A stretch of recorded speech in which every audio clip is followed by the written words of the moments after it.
Srimate Bhaktivedanta Swami Niti Namane Namaste Saraswati Deve Gauravani Pacharane Nirvashesha Sunivadi Paskita Deshatarane. It's a very auspicious day. This is Govardhan Puja.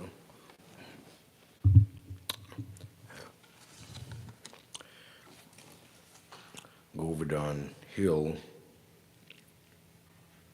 is a direct manifestation of Krishna's personal abode in Goloka Vrindavan. When Krishna comes to this world, he sends first his superiors, his parents, his teachers,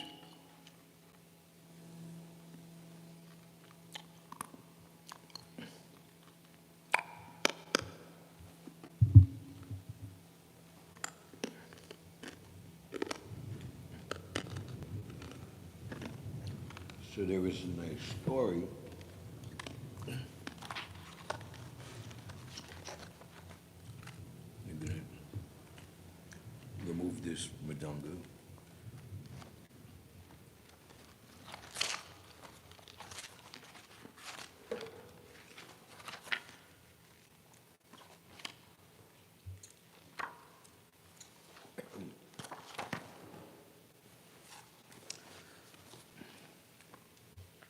This is from the Garga Samhita, the appearance of Govardhan Hill.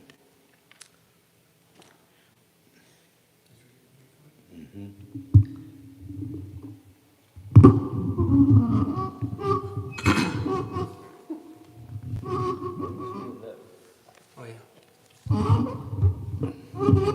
Lord Krishna's father, Nanda Maharaj, once inquired from his brother Upananda how Govardhan Hill had appeared in the sacred land of Vrindavan.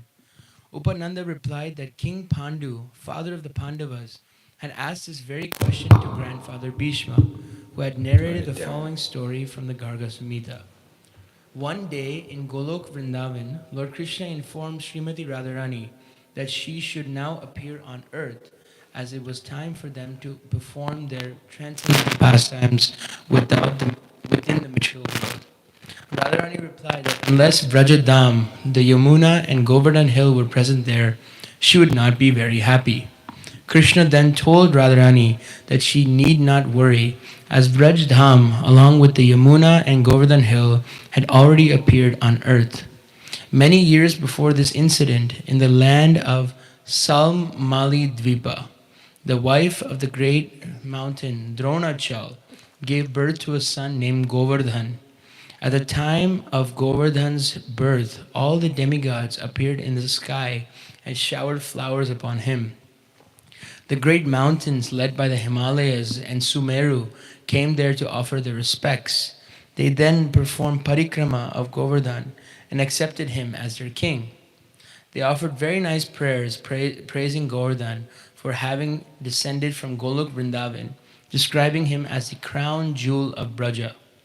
Some years later, at the beginning of Satya Yuga, the great sage Pulastya Muni paid a visit to Salmali Dweep. Upon seeing the beautiful Govardhan Hill, covered with many lovely creepers, flowers, rivers, caves, and chirping birds, the sage felt that this hill was capable of giving liberation. He then went to meet Dronachal, who immediately offered his respects and inquired from the sage what service he could render. Pulastya Muni informed Dronachal that he was from Kashi and was on pilgrimage to all the holy places. And he said that even though the sacred river Ganga flows through Kashi, there is no beautiful hill. He then asked Dronachal to give Govardhan to him so that he could perform his austerities sitting on top of the hill. On hearing the sage's request, Dronachal, who was not willing to part with his son, started to shed tears and thought of separation from his beloved Govardhan. Not wanting to see Pulastya Muni become angry and curse his father, Govardhan asked the sage how he would carry him all the way to Kashi. The sage replied that he would carry him in his right hand. Govardhan agreed to go with the sage on one condition, that if the sage put him down anywhere during the course of the journey, he would not be able to lift him again. Pulastya Muni agreed. Carrying Govardhan in his right hand, he left for Kashi. By the will of Providence, Pulastya Muni passed through Braja on his way to Kashi. On arriving in Braja, Govardhan thought that now he was here, he should remain in the holy Dham. By his mystic power, he was able to influence Pulastya Muni to attend to the call of nature. Unmindful, the sage put Govardhan down and went off to answer the call. But when he returned, he was unable to again to lift Govardhan. Trying with all his might, using both hands, he could not lift Govardhan even slightly. In great anger, Pulastya Muni cursed Govardhan to sink into the ground by the measurement of one mustard seed every day. When Govardhan first came to Vraja in the beginning of Satya Yuga, he was 8 yojanas long, 64 miles, 5 yojanas wide, 40 miles, and 2 yojanas high, 16 miles. It is said that after 10,000 years of Kali Yuga, Govardhan will have completely disappeared. After narrating the wonderful story of That's all. Govardhan's appearance. Okay. There's a statement by Rupa Goswami in his Nectar of Instruction. You can just read the translation, and I'll say something in the purport. This is text 9. The holy place known as Mathura is spiritually superior to Vaikuntha, this transcendental world, because the Lord appeared there. Superior to Mathura Puri is the transcendental forest of Vrindavan because of Krishna's Ras Leela pastimes. And superior to the forest of Vrindavan is Govardhan Hill, for it was raised by the divine hand of Sri Krishna and was the site of his various loving pastimes. And above all, the super excellent Sri Radha Kund stands supreme, for it is overflooded with the ambrosial nectarian prema of the Lord of Gokul, Sri Krishna. Where, then, is that intelligent person who is unwilling to serve this divine Radha Kund, which is situated at the foot of Govardhan Hill?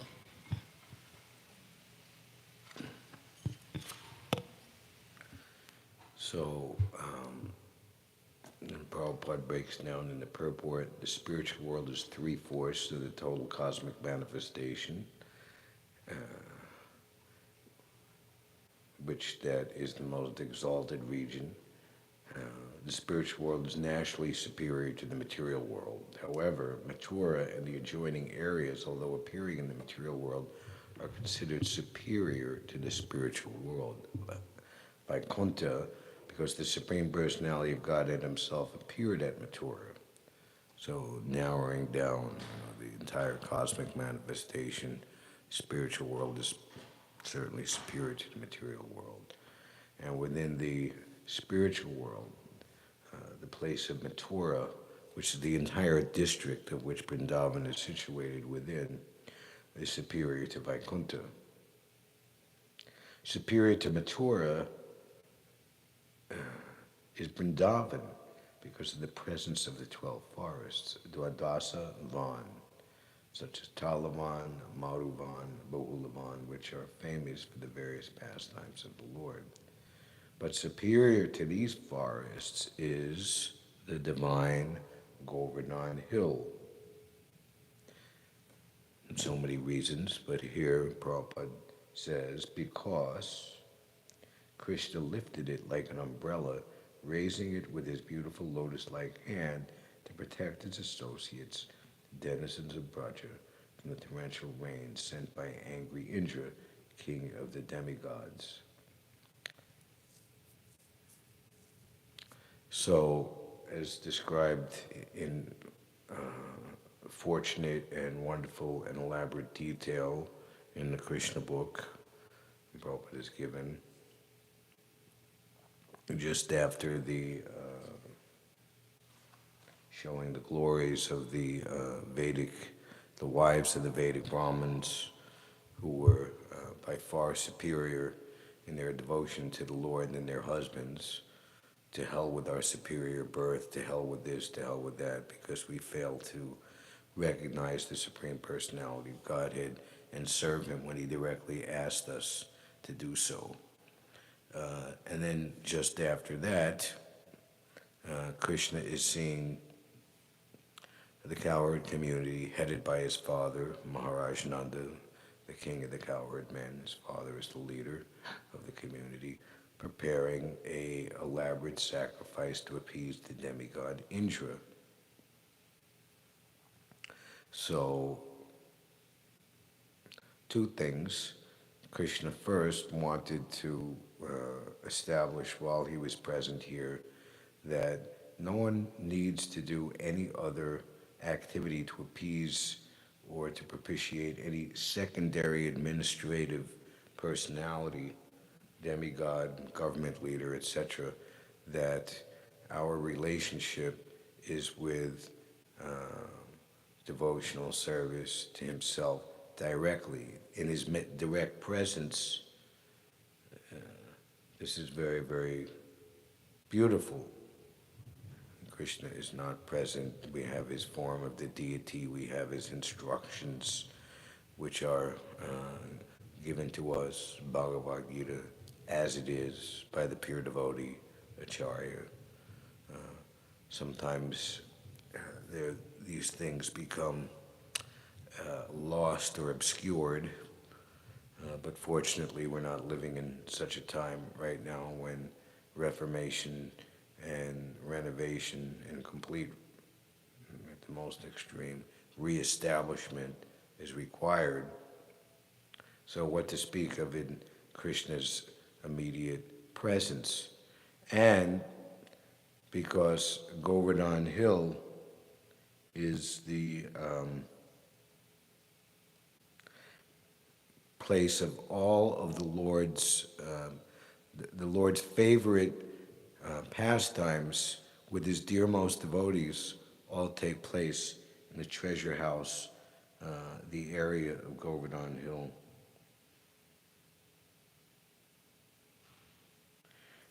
I stopped you. Did you read the measurements in Satya Yuga? You did. You read all the way just to here, to the end of the page. Yeah, that last paragraph. Yeah. 64 miles long, 40 miles wide, and 16 miles high.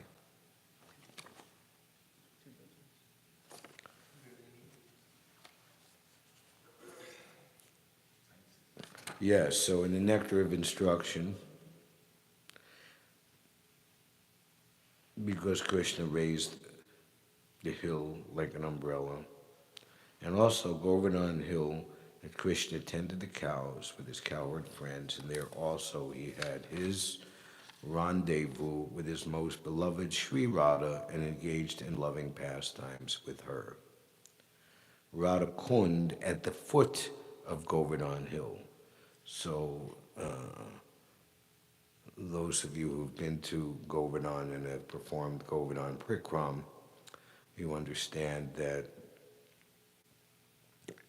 Govardhan Hill is likened unto a peacock, and the far side, the tail, or punchari, which just briefly touches the border into Rajasthan, tail of the peacock, and all the way at the extreme opposite end, in the east, are Radhakund and Shamakund, which are described as the tear-filled eyes of the peacock.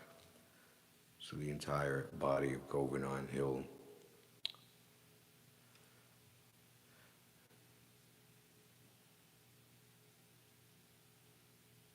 So these statements are here. Radhakund at the foot of Govardhan is superior to all because it is there that the love of Krishna overflows. Advanced devotees prefer to reside at Radhakund because the place is the site of many memories of the eternal loving affairs between Krishna and Radharani.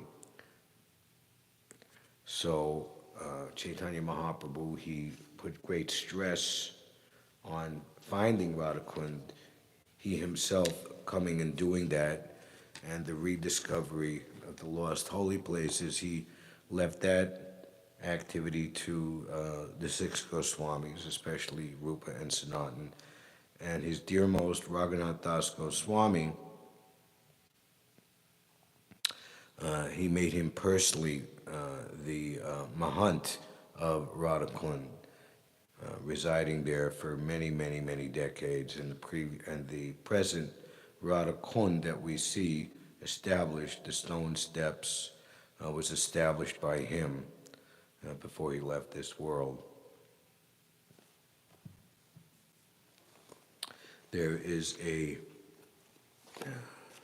place in the Chaitanya Charitamrita, the story of Raghunath Das Goswami's meeting with the Lord. This is chapter number 6. After he had completely broken free from the materialistic bonds of his family, his very rich father and uncle, and their attempt to keep him detained, having watchmen and guards keeping him from running away to Lord Chaitanya. Ultimately, he was able to do so, and by he increased his renunciation more and more, and this was remarked by Lord Chaitanya, how special Raghunath Das Goswami is and what his renunciation signifies. And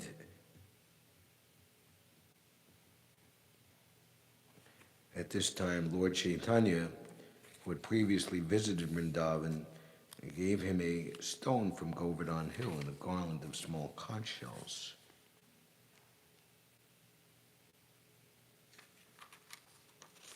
You can read. There's a big purport coming up. You don't have to read that. He presented Sri Chaitanya Mahaprabhu with these two items, the garland of conch shells and the stone from Govardhan Hill. Upon receiving these two uncommon items, Sri Chaitanya Mahaprabhu was extremely happy. While chanting, he would put the garland around his neck. The Lord would put the stone to his heart or sometimes to his eyes. Sometimes he would smell it with his nose and sometimes place it on his head.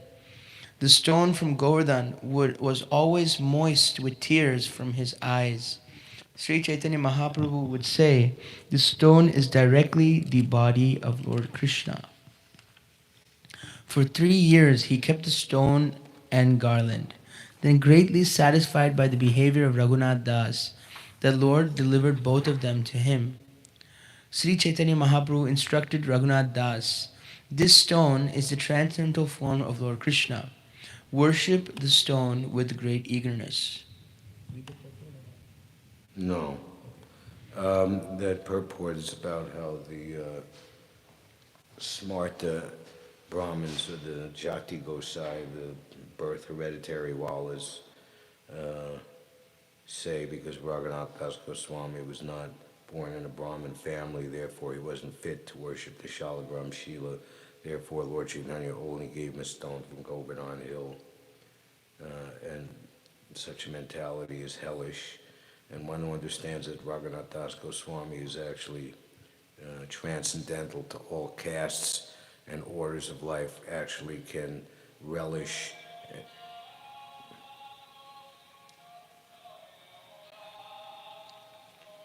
The doorbell.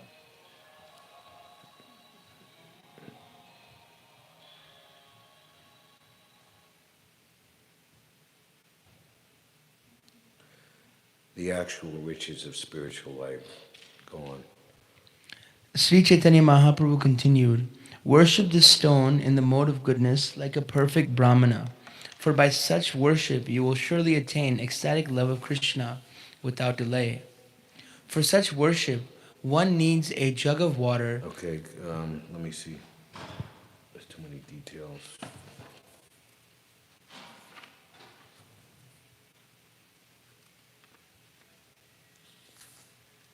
Yeah. This is a nice statement. Raghunath Das could understand by being gifted these items by Lord Chaitanya what was his actual intention. When Raghunath Das received from Sri Chaitanya Mahaprabhu the stone and the garland of conch shells, he could understand the Lord's intentions. Thus he thought as follows: by offering me the Govardhan Shila, Sri Chaitanya Mahaprabhu has offered me a place near Govardhan Hill, and by offering me the garland of conch shells, he has offered me shelter at the lotus feet of Srimati Radharani. So then Kaviraj Goswami describes now with this, Raghunath Das Goswami's transcendental bliss was unprecedented, boundless. Raghunath Das's transcendental bliss was boundless. Forgetting everything external, he served the lotus feet of Sri Chaitanya Mahaprabhu with his body and mind. Who could list the unlimited transcendental attributes of Raghunath Das? His strict regulated principles were exactly like lines on a stone. Right, and it goes on to explain more and more. So, the worship of Govardhan Hill is very, very exalted, but simultaneously it is very sweet and very, very personal. And in our temples where we have Govardhan Shila on the altar along with Radha and Krishna, it becomes a very elevated and exalted facility. Something?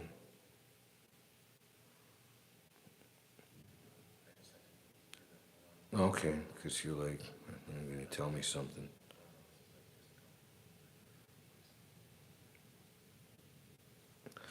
At the conclusion of the Govardhan Puja, there is a statement by Srila Prabhupada. The identity of Krishna and Govardhan Hill is still honored, and devotees take rocks from Govardhan Hill and worship them exactly as worship of the deity in the temple. Devotees therefore collect small rocks or pebbles from Govardhan Hill and worship them at home, because this worship is as good as deity worship.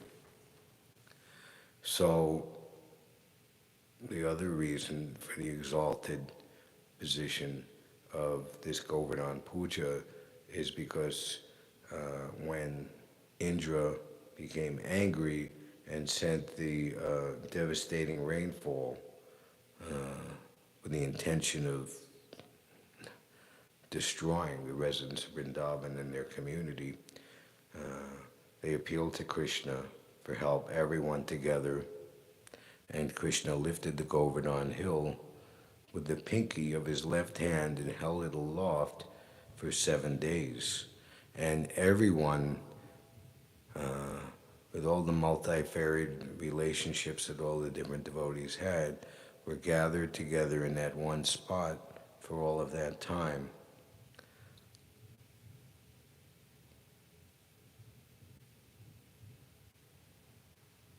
So the argument that Krishna is giving to Maharaj Nanda and the cowherd men to not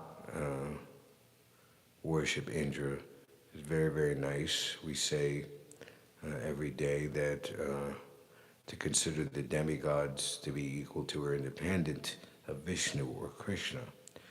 So devotees have no need to worship anyone except Krishna and Krishna's devotees. There you go, my dear father.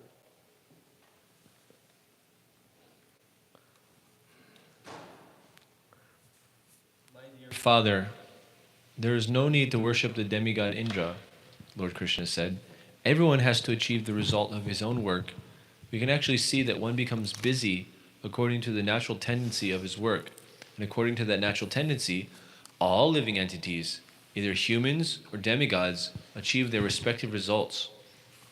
All living entities achieve either higher or lower bodies and create friends, enemies, or neutral parties only because of their different kinds of work. One should be careful to discharge duties according to his natural instinct and not divert attention to the worship of various demigods. The demigods will be satisfied by proper execution of all duties, so there is no need to worship them. Let us rather perform our prescribed duties very nice. Okay, skip to the next paragraph. Krishna identified himself with the Krishna Vaishya community.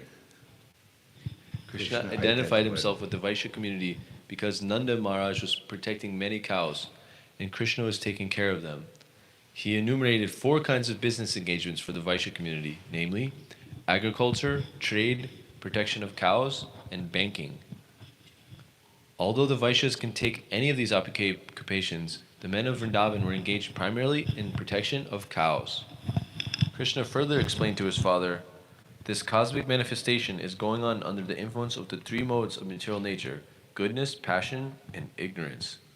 These 3 modes are the causes of creation, maintenance, and destruction. The cloud is caused by the action of the mode of passion. Therefore, it is the mode of passion which causes rain. And after the rainfall, the living entities derive the result, success in agricultural work. What then is Indra to do in this affair? Even if you do not please Indra, what can he do? We do not derive any special benefit from Indra. Even if he is there, he pours water on the ocean also, where there's no need of water. So he's pouring water on the ocean or on the land. It does not depend on our worshiping him. As far as we are concerned, we do not need to go to another city or village or foreign country. There are palatial buildings in the cities, but we are satisfied living in this forest of Vrindavan. Our specific relationship is with Govardhan Hill and Vrindavan Forest, and nothing more. I therefore request you, my dear father, to begin a sacrifice which will satisfy the local brahmanas and Govardhan Hill, and let us have nothing to do with Indra. So, Maharaj Nanda, his answer immediately was, well, we'll make a separate sacrifice. Because he was, well, Indra, he's going to get upset. So then, but Krishna replied, My dear father, do not delay. The sacrifice you propose for Govardhan and the local brahmanas will take much time. Better take the arrangement and paraphernalia you've already made for sacrificing Indra Yagya and immediately engage it to satisfy Govardhan and the local brahmanas. Maharaj Nanda finally relented. The coward men then inquired from Krishna how he wanted the yagya performed, and Krishna gave them the following directions. Prepare very nice foodstuffs of all descriptions from the grains and ghee collected for the yagya. Prepare rice, dal, halava, pakora, puri, and all kinds of milk preparations like sweet rice, sweet balls, sandesh, rasgulla, and lardu, and invite the learned brahmanas who can chant Vedic hymns and offer oblations to the fire. The brahmanas should be given all kinds of grains in charity, then decorate all the cows and feed them well. After performing this, give money in charity to the brahmanas. As far as lower animals are concerned, such as dogs, and lower grades of people, such as the chandalas or 5th class, who are untouchable, they may also be giving sumptuous prasadam. After giving nice grasses to the cows, the sacrifice known as Govardhan Puja may be immediately begin. This sacrifice will very much satisfy me. okay, skip 2 paragraphs down. The sacrifice known as Govardhan Puja. The sacrifice known as Govardhan Puja is observed in the Krishna consciousness movement. Lord Chaitanya has recommended that since Krishna is worshipable, so his land, Vrindavan, and Govardhan Hill are also worshipable. To confirm this statement, Lord Krishna said that Govardhan Puja is as good as worship of him. From that day, the Govardhan Puja has been still going on and is known as Anakuta. In all the temples in Vrindavan or outside Vrindavan, huge quantities of food are prepared in this ceremony and are very sumptuously distributed to the general. Then skip down. When everything was complete, Krishna assumed the great transcendental form. It's 2 paragraphs. 2nd paragraph down. When everything was complete, Krishna assumed the great transcendental form. When everything was complete, Krishna assumed a great transcendental form and declared to the inhabitants of Vrindavan that he was himself Govardhan Hill in order to convince the devotees that Govardhan Hill and Krishna himself are identical. Then Krishna began to eat all the food offered there. The identity in that statement, the identity of Krishna and Govardhan Hill is still honored. So, you can go into the next chapter, devastating rainfall in Vrindavan.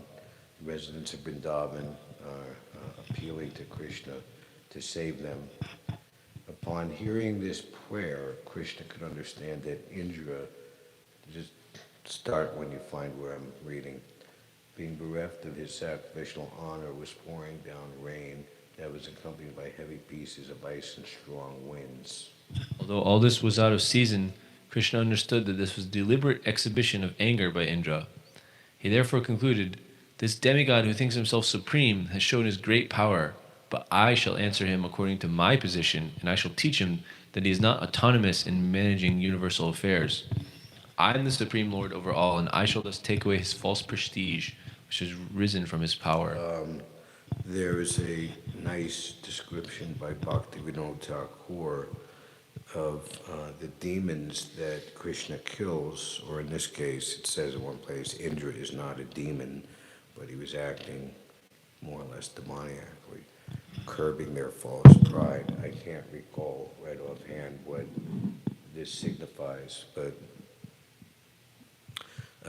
this is a tendency in the material world when people have a position of power over others, that a tendency to become puffed up and lord it over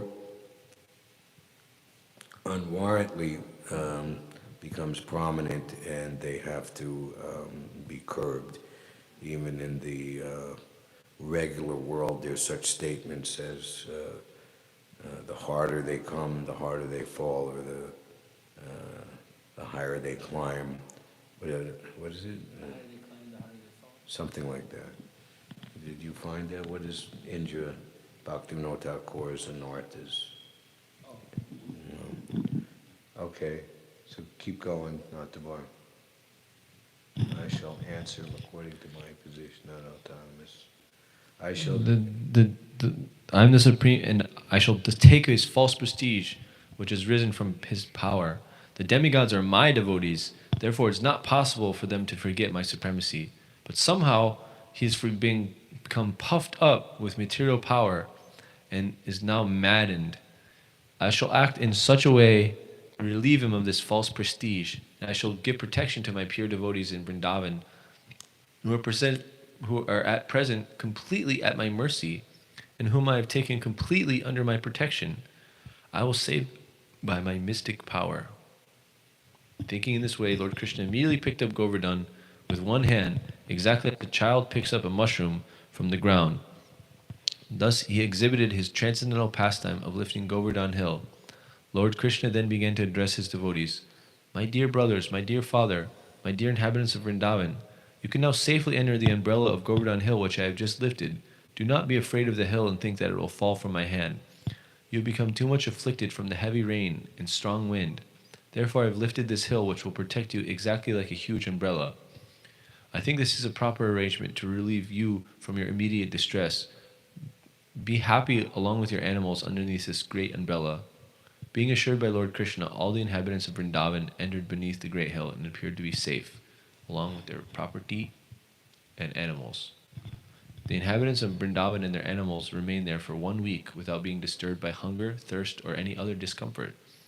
They were simply astonished to see how Krishna was holding up the mountain with the little finger of his left hand. Seeing the extraordinary mystic power of Krishna, Indra, the king of heaven, was thunderstruck and baffled in his determination. He immediately called for all the clouds and asked them to desist. When the sky became completely cleared of all clouds, there was sunrise again, and the strong wind stopped. At that time, Krishna, the Supreme Personality of Godhead, known now as the lifter of Govardhan Hill, said, "My dear cowherd men, you can now leave and take your wives, children, cows, valuables, because everything is ended. The inundation has gone down, along with swelling of waters of the river." All the men loaded their valuables on carts and slowly left with their cows and other paraphernalia. After they had cleared out everything, Lord Krishna very slowly replaced Govardhan exactly in the same position as it had been before. When everything was done, all the inhabitants of Vrindavan approached Krishna and embraced him with great ecstasy. The gopis, being naturally very affectionate to Krishna, began to offer him curd mixed with their tears, and they poured incessant blessings upon him. Mother Yashoda, Mother Rohini, Nanda, and Balaram, who was the strongest of the strong, embraced Krishna one after another, and, from spontaneous feelings of affection, blessed him over and over again. In the heavens, different demigods from different planetary systems, such as Siddhaloka, Gandharvaloka, Charanloka, also began to show their complete satisfaction. They poured showers of flowers on the surface of the earth and sounded different conch shells. There was beating of drums, and being inspired by godly feelings, the residents of Gandharvaloka began to play on their tampuras to please the Lord. After this incident, the Supreme Personality of Godhead, surrounded by his dear friends and animals, returned to his home. As usual, the gopis began to chant the glorious pastimes of Lord Krishna with great feeling, for they are chanting from the heart. And what is the... It was Indra is representing two things. Defeating Indra by lifting Govardhan hill is Krishna's direct instruction to his devotees that the worship of minor demigods for material gain is unnecessary and an obstacle to bhakti. Also, I found that Indra and the tendency and overcoming the pride of Indra is also representing the tendency to think that I am the supreme.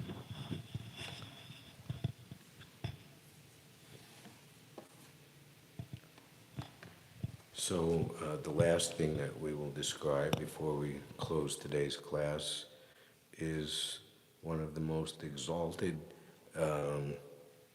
facilities of performing pure devotional service, which many devotees take advantage of, and that facility is called Govardhan Parikram. There is a statement in the Varaha Purana: to the west of Mathura, at a distance of 2 yojanas, is Govardhan, the topmost holy place. Anyone who performs its parikram will never have to take birth in this world again. So, Govardhan is the pastime place of Krishna's pure Vrindavan devotees. So to be in the proximity of Govardhan, worshiping it, circumambulating it, one greatly advances and facilitates one's ultimate self-realization of one's own eternal identity and service to Krishna in Vrindavan.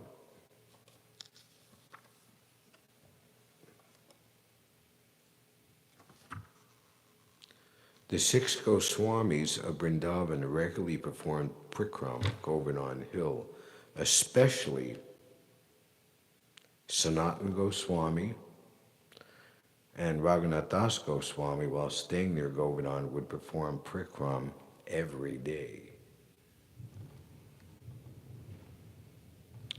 Srila Bhakti Siddhanta Saraswati instructed his disciples, do not live at Radhakund. Do not think that you are so exalted. Live a little bit apart. So, very nice how into the hand of, she's no longer with us, Tamal Krishna Maharaj and his dear friend, who's still very much with us, telling this Giriraj Swami, there's a very wonderful ashram which was formerly a mansion of a wealthy king of a place called Bhartpur. It was built in the first half of the 19th century. It was renovated in the late 1990s. I visited and stayed there when it was just gotten. It was like, yeah, it was quite... the big opulence at that time was running water and a little electricity. Anyway, so you can, the facility of staying there, so you can go on Govardhan Prikram every day. Sanatana Goswami used to perform a much longer parikram, covering a distance of 24 miles. Other great personalities who performed Govardhan Prikram. So when we do Govardhan Prikram, we are following in the footsteps of these personalities. Madhavendra Puri, Advaita Acharya, Lord Nityananda, Vallabhacharya, Narottam Das Thakur, Srinivasacharya, Raghava Goswami, Vishwanath Chakrabarti, and of course, Lord Chaitanya Mahaprabhu, who, upon seeing Govardhan Hill for the first time, fell down like a rod and began embracing one of the rocks. On touching the rock from Govardhan, the Lord began to shed tears of love and almost became mad due to transcendental ecstasy. Um, so, most ISKCON devotees start Prikram of Govardhan from Radhakund village because that's the most direct way to get there from Krishna Balaram Mandir in Vrindavan town, I think more appropriately called city these days, because it's convenient for returning to Vrindavan when the parikrama is over. However, in his book, Mathura Mahatmya, Srila Rupa Goswami has recommended starting Govardhan Prikram by first bathing in the Manasi Ganga. One time, Nanda Maharaj, they were planning to go all the way to the Ganges to take bath. And Krishna says, why do you go? You're here in Vrindavan. And to even appease them more, he created a lake and said, and had the Ganges come and fill that lake with her water. And so, by Krishna's mind, Manasi Ganga. So that is the largest body of water within the Govardhan Prikram, and it's right in the center, and in the center of what is now Govardhan town. And there's a place where Bhaktisanta actually approved or authorized that this is the Mukha Ravinda, where the place where the mouth of Govardhan is. Whereas followers of other sampradayas have different opinions. Like in a place Jetipur, the followers of Vallabhacharya consider that to be the mouth of Govardhan. First bathing in the Manasi Ganga, having darshan of Hari Dev, as Lord Chaitanya Mahaprabhu did when he performed Govardhan Prikram when visiting Vrindavan in 1515. Some 8 years ago in 2015, there was a big year-long celebration, Lord Chaitanya's 500th anniversary of his visit to Vrindavan. Rupa Goswami also says that each footstep taken in Braja is equal to visiting all other holy places and performing all the Vedic sacrifices. So this is a very wonderful day. This is a day for pure devotees, devotees of Vrindavan, and actually because we are serving the mission of Krishna through the instructions and shelter of Krishna's pure devotee, His Divine Grace Srila Prabhupada. We only reside in Vrindavan and no other place. Even in a place like New York City, we can make that claim on the strength of Srila Prabhupada's pure devotional service and the facility that he's offering. So we will circumambulate Govardhan Hill here in the temple room tonight. And this is a very wonderful festival within the month-long festivities of Kartik, the month of Damodar. And this is an interesting fact I will state upon closing the class. This is the dedication in this book, Govardhan Hill, by Srila Prabhupada's disciple Rajashekar Prabhu, who's been living in Vrindavan for many years. This book is dedicated to the sacred memory of our beloved spiritual master, His Divine Grace, A.C. Bhaktivedanta Swami Prabhupada, whose last wish was to perform Govardhan Prikram. Hare Krishna.